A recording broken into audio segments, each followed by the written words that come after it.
I am thankful for heartbreak. I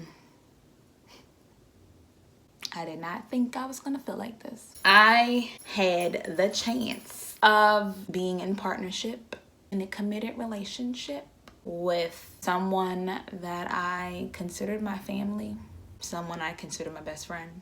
And it didn't work. It didn't work.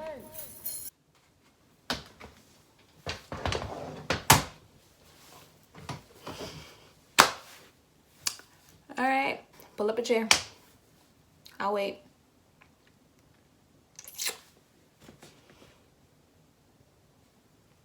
You back? All right, cool. So, I got something to say. Where's the mic on this thing? I lied. I lied. Yeah. I lied. I definitely lied. I was definitely concealing that part of my truth for reasons that my ego couldn't explain at the time, for reasons that my pride could not explain at the time, for reasons that my fear crippled me to even really say aloud. I lied. He cheated. It didn't just end. It didn't just not work. It was deception involved, and that led me to making a very hard decision that at the time I didn't think I could make. At the time I was so fearful to make. At the time I was so embarrassed to talk about. But now we're here today, and we're living in our truth, and we're healing through it because there are things that still lie dormant within me that was almost crippling, to say the least. And I think before I continue to make different content, better content, I wanted to get out the side of me that looks back on that video, which to this day I love. Like, that is one of the most vulnerable, the most I've looked. You know, I'm very proud of where I was at that time, but I also know that wasn't my entire truth. And where I am today is not where I was then. It's not where I was a couple months ago. It's not where I was last year, because things happened. But I just want you to know that cheating is not okay. To be cheated on is not okay, but you will be okay. Okay? So, moving on. That is the process, right? If you've clicked on this video, first, a huge thank you to you. If you want to like it while you're here, you can do that. If you want to subscribe, you can do that. If you want to share, I think it will be helpful, because I do know that there's actually so many things I've gathered being on the opposite side of cheating. The one being cheated on, being the hurt party, that video was actually made in December of 2019. It is now the last week of April 2021. I'm not where I was then. I feel like there is a level that I have gotten to that took me a long time to get to. It's also not a linear process. Healing is not linear. Trauma is something you're going to almost kind of go in and out of. Like, a lot of things I realized I still do as a traumatic response to being cheated on. I have new trust issues that I was so secure in, I was so confident in, and I no longer want to be in that space. I want to actively release those feelings, and I want to also share my experience with you, and also hopefully get you through whatever you've gone through. If you're just now going through this and you're not sure if you'll be able to see yourself in almost 2 years post a breakup, and if you've been cheated on, you've gone back, you don't want to be there, you do want to be there, you're confused, it's a lot of layers. This is a safe space. This is a no judgment zone, but also this is a party. Let's not forget party people, and the party must go on. So even in whatever stage you're in, when you're feeling hurt, you just have to go on, and let's just talk about it, right? There's not many details that need to be said. I feel like when I made that video, it still stands that I'm thankful for the heartbreak. I don't know what feelings you feel towards cheating, but I personally don't condone it. Cheating is linked to a lot of different things, and it's an umbrella of an array of ways to be deceptive or to betray a partner. It's not black and white, hence, yeah. But I think the blessing in it all is being able to reflect on the entire relationship as a whole, acknowledge whatever red flags you ignored, acknowledge the hurt you felt during that situation, if you found out or if you were told, either way, once you knew, acknowledging the breakup for what it is, acknowledging the healing process in order to actively move on, and also acknowledging that sometimes you relapse. But yeah, at the time, there was a part of me that almost felt, not even almost, there was a part of me that was actually thoroughly hurt, and a lot of it was my ego. I was with someone that at the time I genuinely wanted to have a life with.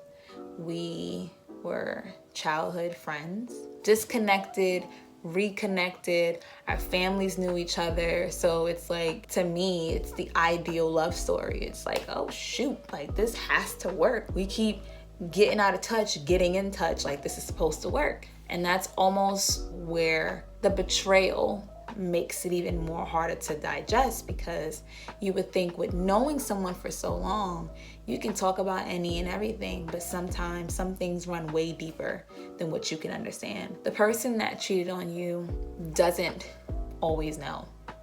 A lot of it can stem from deep-rooted issues, insecurities, unresolved issues that sometimes at the surface level, you're like, how? Like, how could you? Why would you? But it's so much deeper than that. It's never you.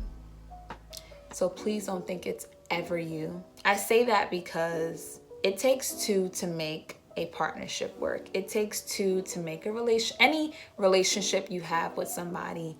Both parties have to be involved and they have to work together. And I feel like when one party is feeling inadequate, when they're feeling unfulfilled, when they're feeling unhappy, when they're feeling ignored, when they're feeling whatever they're feeling, it's up to that person to properly communicate that and allow the person receiving the message to actually comprehend and work at it. I cannot say at this point if there was any, in my opinion, signs that let me know that there was a crack in our foundation. No, it was not perfect, but in my mind, it was fixable. And not in the way that I want to fix it by myself. I felt like we were so involved in each other's lives that I felt there was a way for us to be able to work through it. But that never happened. Once it happened, there is an embarrassment that I immediately felt. There was an immediate feeling of abandonment that, again, I, in that video, also acknowledged was my biggest fear. And that is no reason to try to work out a relationship that's already broken. And being cheated on, there is a level of trust that is automatically damaged. Like, it's broken. And sometimes, if not most of the time, I know and I stand by, once trust is broken or once there is a feeling of betrayal, it's genuinely okay to walk away. And you should never feel forced. You should never feel scared to stay, because that's immediately what I felt. Like, immediately I wanted to genuinely find any reason to make it work, only out of fear, only out of just not wanting to be alone and not wanting to face the music of people asking me, like, what happened? Who did what? And a lot of it too, what brings me to this place today especially, is I feel like for so long I've just been holding on to my truth of I have been hurting. And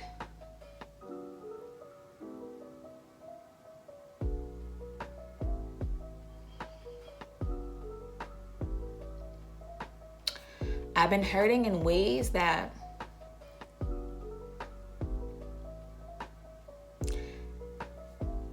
never knew can exist.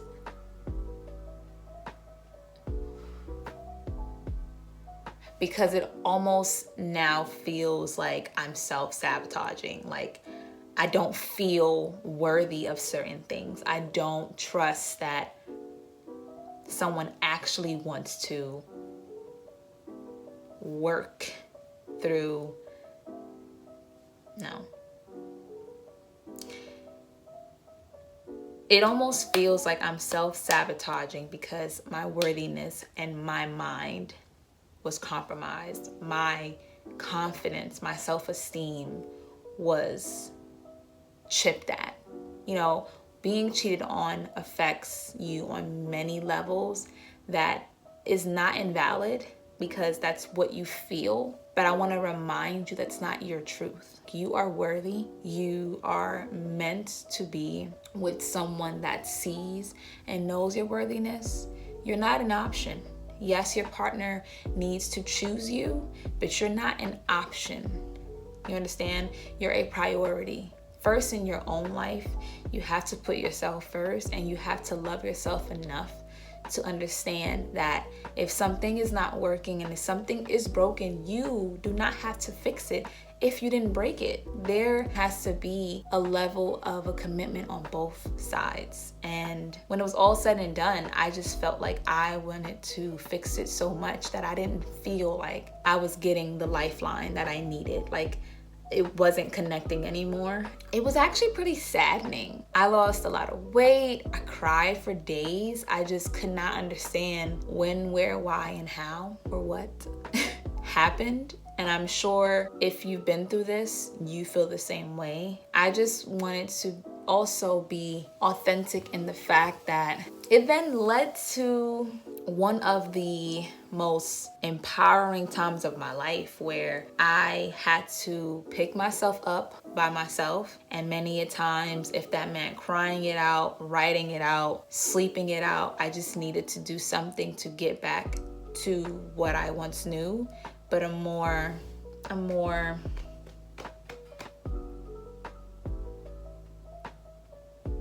enlightened version. I'm not gonna sit here and lie either. I'm gonna keep it 1,000 with you. You may relapse.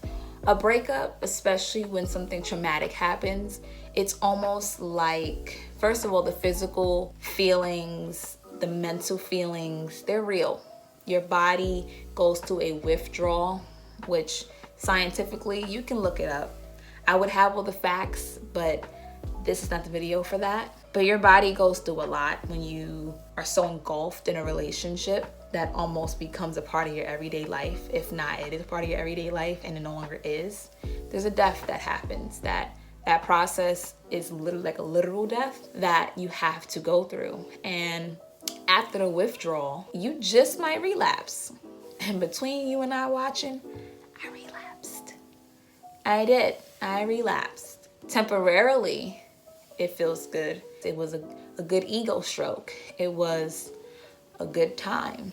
It was familiar. It was comfortable. It was exactly what I felt I needed in that moment to make myself feel what I used to feel. But then it wasn't long after when reality began to hit that this was my past for a reason. You will get to that point. I can't sit here and tell you that all that I'm feeling is completely and 100%.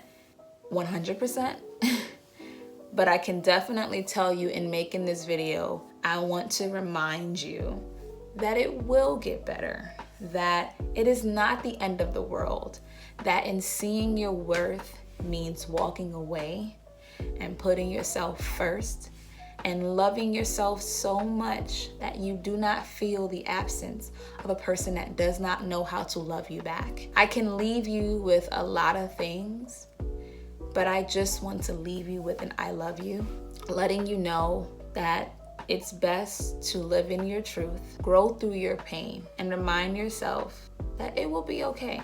It will be. It's not okay to continuously inflict pain that you can avoid. Take it from me, if nothing else. The minute you release the hurt, you release the burden that you've carried of that wasn't my reality. It never happened to me. You're able to literally work through whatever issues that are now a part of your new normal, because it's totally unusual and it's totally illogical to say that none of this is real. Like, it never happened. I don't feel nothing. A lot of the times, a lot of us carry pain that we don't work through, and then we end up either building other relationships, and not just romantic. You can meet a friend, you can have a sibling, and you don't even know that certain things that you dealt with from that particular moment in your life can lead to so much stuff that you just have deep down inside of you. And I personally just suggest that you work through that. Sometimes the trauma can be so hurtful, it can be so painful, that at the time I did want to seek therapy, and I still do advocate for therapy, but it was more so I made it very clear that it was for me to learn more so how to cultivate healthy relationships. I felt like there was an unhealthiness attached to that relationship that kept me wanting to constantly have it. And it was like this desperation to just keep it in my life that obviously you both just needed to part. And I still have love for my ex. There is no reason to continue to live in a space where my ego wants to feel so much pain that I'm not willing to move on. That's not a life that I want to live. I don't want that for my ex-partner. I would want us both to happily heal from that particular situation and move forward. So I'm praying for you. I'm right with you when it comes to working through it, because it does something to your spirit, but I see you. You're here with me still, so you see me. I appreciate you, and we got this.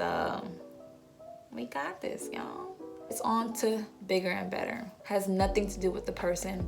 It's just all about having to do with your life, what you want for yourself, and what you desire for yourself, and what you require from yourself, and what God requires from you. So you got this. We got this. I got you. I'm holding you accountable. Get up, focus on you, happy healing, hopeful healing. Let's detox and let's get this party going. I love you for watching. I see you in my next video.